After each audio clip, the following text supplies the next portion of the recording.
అంబటి రాంబాబుపై మరో కేసు నమోదైందండి. అవునండి, మాజీ మంత్రి అంబటి రాంబాబు పేరు మళ్ళీ వార్తల్లోకి వచ్చింది. తాజాగా ఆయనపై మరో కేసు నమోదైంది. అసలు ఎందుకు నమోదైంది, ఏం జరిగింది, ఇప్పుడు ఇదే విషయాన్ని డీటెయిల్డ్గా చూసే ప్రయత్నం చేద్దాం. ముందుగా జనవరి 31న ఏం జరిగింది అనే విషయానికి వద్దాం. జనవరి 31న అంబటి రాంబాబు గారు తీవ్రమైనటువంటి పదజాలంతో మాట్లాడినటువంటి ఘటన పెద్ద చర్చకు దారితీసింది. ఆ తర్వాత ఆయనపై రాజకీయ ప్రత్యర్థుల నుంచి ప్రతిస్పందనలు వచ్చాయి. ఆ సమయంలో జరిగినటువంటి దాడిని ఎవరూ సమర్థించలేదు. కానీ అదే సమయంలో అంబటి మాట్లాడినటువంటి భాషను కూడా ఖండించాల్సిందే. ఒకటి తప్పు అయితే రెండోది అంతకంటే పెద్ద తప్పు. అంటే మాటల్లోనూ హద్దు ఉండాలి, చర్యల్లోనూ హద్దు ఉండాలి.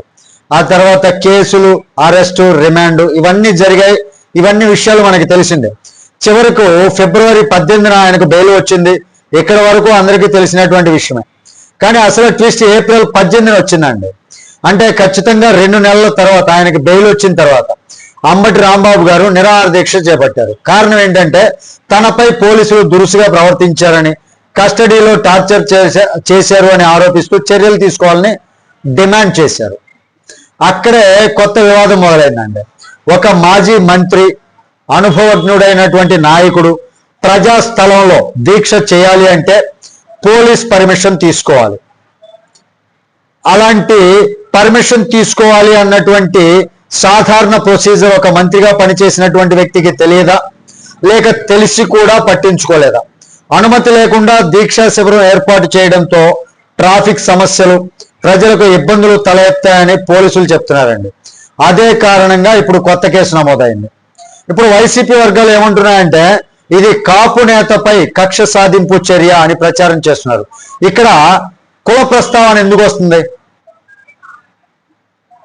జరిగింది తప్పు అయినప్పుడు, దానికి తగినటువంటి కేసు ఏర్పడినప్పుడు దానిపైన కుల ప్రస్తావన ఎందుకు తీసుకొస్తున్నారు? కానీ ఇక్కడ ప్రశ్న వస్తుందండి, చట్టం సామాజిక వర్గాన్ని చూసి పనిచేస్తుందా, లేక చేసినటువంటి తప్పును చూసి పనిచేస్తుందా?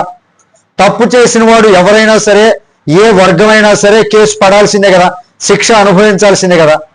ఇంకా ఒక ఆసక్తికరమైనటువంటి పాయింట్ ఏంటంటే ఈ నిరాహార దీక్ష ఎందుకు ఖచ్చితంగా 2 నెలల తర్వాతే చేశారు? ఇప్పుడే ఎందుకు, ఇంత ఆలస్యంగా 2 నెలల తర్వాత ఆలోచించి ఎందుకు చేశారు? చాలా మంది చెప్పేది ఏంటంటే రాజకీయంగా మళ్ళీ టైం ఫ్రేమ్ లో కనపడాలి, లైమ్ లైట్ లోకి రావాలి, మీడియా అటెన్షన్ మొత్తాన్ని ఆయన గ్రాప్ చేయాలి, ఆయన ఫోకస్ చేయడానికి ఒక వేదిక కావాలి, అందుకే ఈ దీక్ష అన్నటువంటి అభిప్రాయం వినిపిస్తోంది. ఇక్కడ మరో పోలిక కూడా వస్తుందండి. గతంలో అధికారంలో ఉన్నప్పుడు ప్రతిపక్ష నిరసనలకు వైసీపీ ప్రభుత్వం ఎంత స్పేస్ ఇచ్చింది? అమరావతి రైతుల దీక్ష సమయంలో పోలీసులు ఎలా వ్యవహరించారు? ఇప్పుడు అదే పార్టీ స్వేచ్ఛ, ప్రజాస్వామ్యం పేరుతో మాట్లాడటం రాజకీయ విరుద్ధం కాదా అని విమర్శకులు కూడా ప్రశ్నిస్తున్నారండి. ఇంకా అంబటి రాంబాబు గారి దీక్షా వేదికపై కేంద్ర మంత్రి పెమ్మసాని చంద్రశేఖర్ పై కూడా విమర్శలు చేయటం జరిగింది. కానీ గుంటూరు ప్రాంత ప్రజలు చెబుతున్నది ఏంటంటే పెమ్మసాని గారి ప్రొఫైల్ చూస్తే, ఆయన సేవా కార్యక్రమాలు చూస్తే ఆయన ఎలాంటి వారు అనేటటువంటి విషయం అందరికీ తెలిసిందే. కాబట్టి అంబటి ఇచ్చే సర్టిఫికెట్ తో అవసరం లేదు అంటున్నారండి. మొత్తానికి చూస్తే ఇది పెద్ద లీగల్ కేసా లేక చిన్న పర్మిషన్ కేసా అనేది పక్కన పెడితే అంబటి రాంబాబు గారు మళ్ళీ హాట్ టాపిక్ అయ్యారు అని చెప్పుకోవచ్చు. ఆయన దీక్ష నిజమైన న్యాయం కోసం చేశారా లేక రాజకీయ రీఎంట్రీ కోసం చేశారా అన్న చర్చ మాత్రం జోరుగా వినిపిస్తుంది. మరి దీనిపై మీ అభిప్రాయం ఏంటి? అంబటి రాంబాబు చర్య మీద అనేది వివరంగా తెలియజేయండి. కామెంట్ రూపంలో మీ కామెంట్ని తెలియజేయండి. వీడియో నచ్చితే లైక్ చేయండి, ఛానల్కి సబ్స్క్రైబ్ చేసుకున్నాను కొంచెం సపోర్ట్ చేయండి. Thank you. జై హింద్.